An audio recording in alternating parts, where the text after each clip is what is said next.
Fala, Itanhaém! Boa noite a todos, público presente, nobres vereadores, senhor presidente. Quero aproveitar esse momento que a gente tem de tribuna livre, nesta que é a primeira casa de leis do nosso país, para falar de um assunto que é até perigoso hoje em dia, comentar sobre a STF, comentar sobre a nossa democracia, algo que não deveria nunca ser perigoso, nos momentos de hoje, torna-se ainda muito perigoso. Essa escalada do autoritarismo que está acontecendo no nosso país, nós não podemos admitir. Uma expressão consolidada séculos antes da nossa recente democracia, até mesmo do nosso país, que a força e o peso de uma pena é o mesmo peso de uma espada. A força da caneta é a mesma força das armas. E hoje, em pleno século XXI, a gente acompanha uma escalada do autoritarismo da caneta, e não podemos deixar isso acontecer. O preço da liberdade é a eterna vigilância. Eu conheço uma expressão para dizer o que é democracia, que sintetiza muito bem.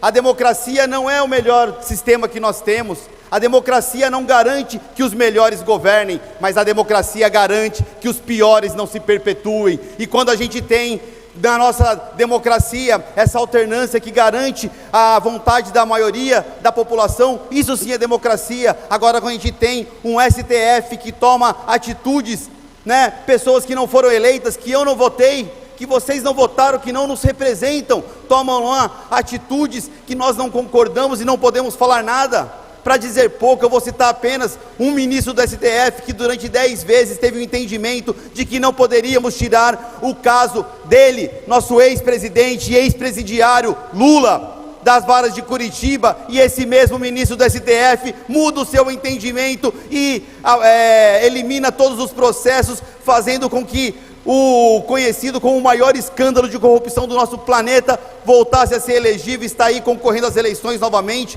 Isso é uma afronta, isso não pode ser tolerado por nós.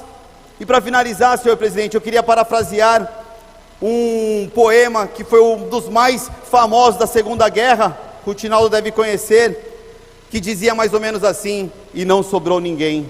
No começo, começaram a perseguir os jornalistas, aqueles que tinham ética jornalística, mas eu não era jornalista, então eu não denunciei.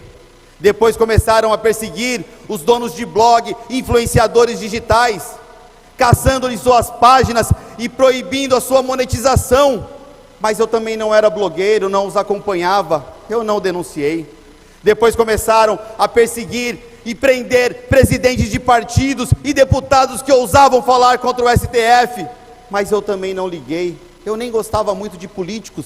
Depois começaram a perseguir artistas que ousaram conclamar caminhoneiros do agronegócio e toda a população, e eu também não me importei, eu não era artista, não era caminhoneiro. Começaram então a perseguir os conservadores, católicos e evangélicos, e eu também não liguei. Eu até achava que política e religião não se misturariam, mas hoje estão me levando e não sobrou ninguém para ir contra.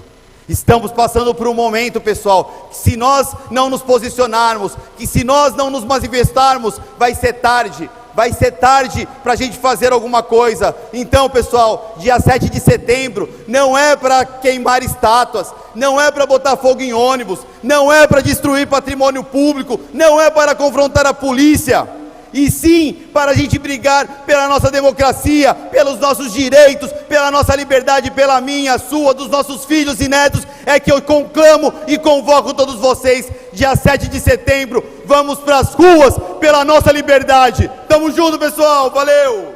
Eu vou te honrar, Itanhaém vai se orgulhar. Fala,